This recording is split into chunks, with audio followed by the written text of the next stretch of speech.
Iman inilah yang menjadi fondasi dasar pembentukan apapun.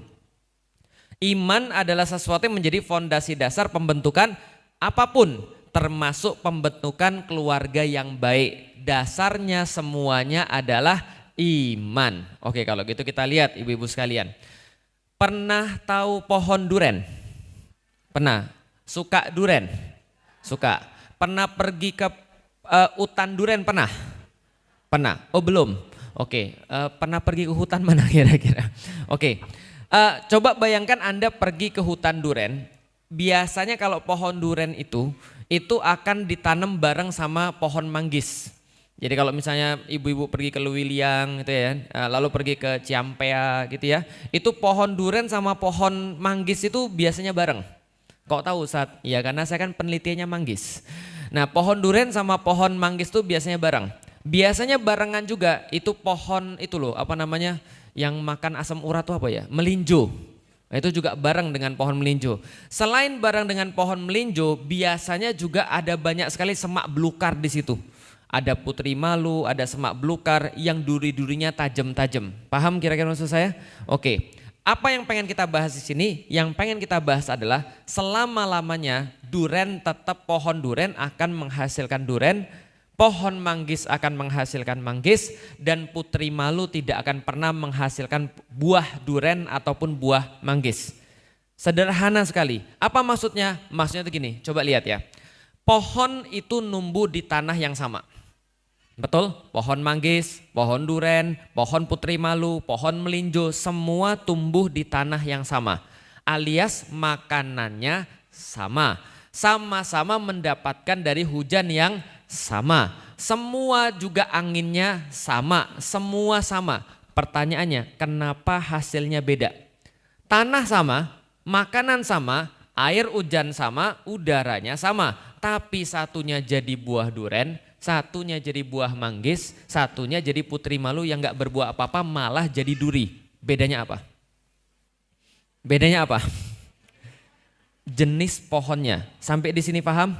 Artinya adalah kalau Anda memang pohon duren, mau ditanam di mana-mana, tetap buahnya buah duren. Kalau Anda memang pohon cabai, mau ditanam di mana-mana, tetap hasilnya akan pohon cabai. Kalau Anda memang putri malu, jangan berharap Anda dimanapun jadi kecuali punya duri. Paham sampai di sini?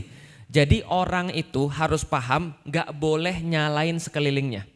Anda itu tergantung Anda itu jenis pohon apa. Paham sampai di sini? Ada orang bilang gini, Ustadz saya itu sebenarnya orang baik. Tapi gara-gara lahir di Bogor Ustadz. Toksik banget ini Bogor Ustadz. Ngomongnya aja kasar banget Ustadz. Makanya kalau saya lahir di Bogor karena itulah saya jadi orang yang jahat. Coba kalau saya lahirnya di Bandung, mungkin saya jadi orang baik. Enggak. Anda itu tergantung pohon apa Anda itu, paham ya? Ustadz, saya itu zaman sekarang itu kayaknya saya tidak berhenti maksiat Ustadz. Kenapa? Karena saya tinggal di zaman ini Ustadz, di mana ulama-ulamanya itu kayak Anda, rendahan gitu misalnya. Coba kalau saya hidup di zaman Rasul, saya kayaknya jadi beriman banget. Paham gitu sekalian? Enggak. Anda adalah pohon apa yang Anda tanam. Paham sampai di sini? Nih saya kasih tahu lagi supaya lebih jelas. Ibnu Taimiyah itu pernah bilang, jadi Imam Ibnu Taimiyah pernah bilang, orang yang nanam benih hasad, dengki, lalu kemudian benih syirik, jadi siapa yang nanam benih hasad, benih dengki, benih syirik, maka akan membesarkan pohon hasad, pohon dengki, pohon syirik. Dan buahnya adalah, perhatikan, ketakutan, kekhawatiran, tidak pernah puas dengan hidup, merasa kemudian selalu deg-degan dan seterusnya yang jelek-jelek. Paham sampai di sini?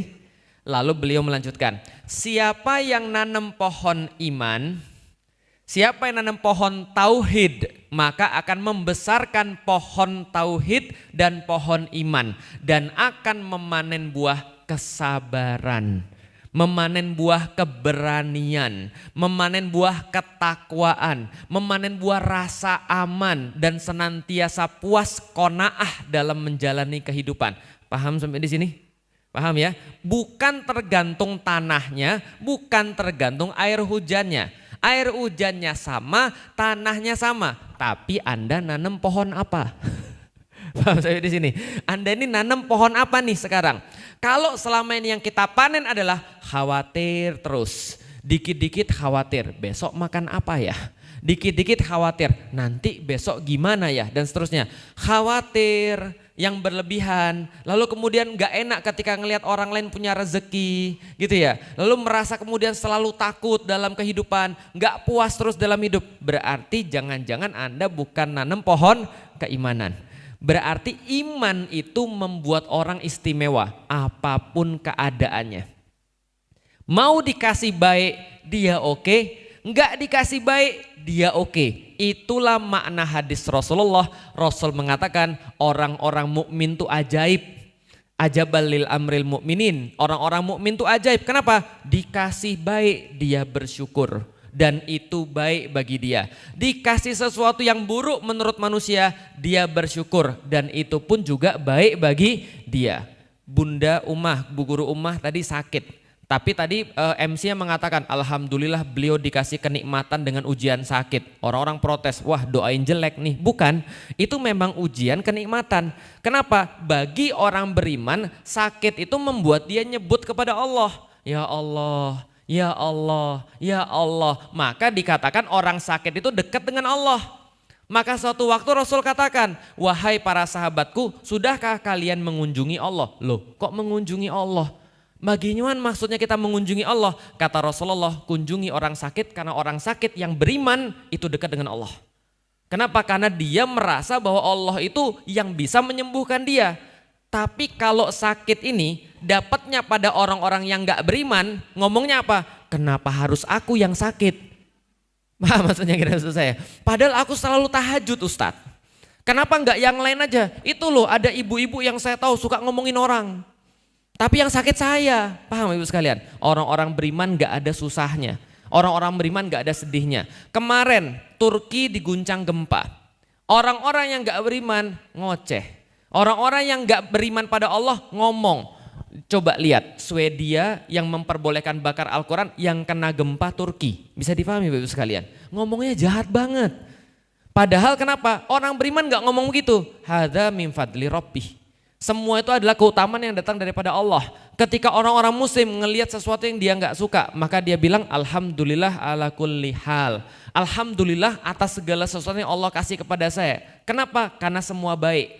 Ketika dia mendapatkan sesuatu yang baik, maka dia katakan alhamdulillah bi ni'matihi tatimus sholihah. Bahwasanya apapun yang Allah berikan adalah baik. Itu orang mukmin. Kata Rasulullah, dikasih baik dia syukur, dikasih enggak baik dia sabar, dan semuanya dia dapat pahala. Kenapa? Karena semuanya itu tergantung jawaban kita.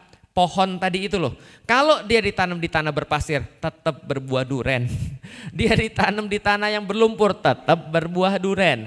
Dia mau ditanam di tanah yang airnya dikit mungkin nggak tumbuh, tapi kalau nanti ada air dia akan berbuah duren. Nggak akan, dia akan memberikan duri putri malu misalnya. Kenapa? Kita tergantung apa yang kita tanam. Maka diri kita ini mau hasilnya apa itu tergantung keimanan yang kita tanam. Paham sampai di sini Bapak Ibu sekalian? Jadi jangan kita pusingkan buahnya buah apa. Yang kita pusingkan benar nggak kita nanam duren, atau benar nggak kita tanam manggis, atau benar nggak kita nanam yang kita mau. Jangan-jangan selama ini kita merasa kita nanam iman, padahal yang kita tanam yang lain. Kenapa kita bisa tahu begitu? Bawaan saya itu ya, kayaknya saya nanam iman, tapi mendadak pulang dari pengajian tuh selalu bawaan mau marah, gitu kan ya. Bawaan ngelihat orang mau misuh, berarti yang saya tanam bukan keimanan.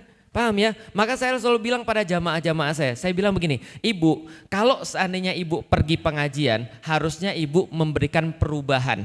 harusnya tutur katanya makin baik, harusnya melihat sesuatu walaupun kita nggak suka kita lebih sabar, harusnya kita lebih terikat pada Allah, lebih banyak nyebut Allah, itu hasil pengajian yang benar. Tapi pulang dari pengajian, tiba-tiba ibu ngelihat orang, ibu cari kesalahannya, tiba-tiba ngelihat sesuatu ibu merasa nggak suka, selalu marah-marah, tinggalin kajian saya. Berarti saya nggak cocok untuk ngisi kajian. Bisa difahami sampai dengan sekarang Bapak Ibu sekalian. Iman itu yang membuat kita berubah.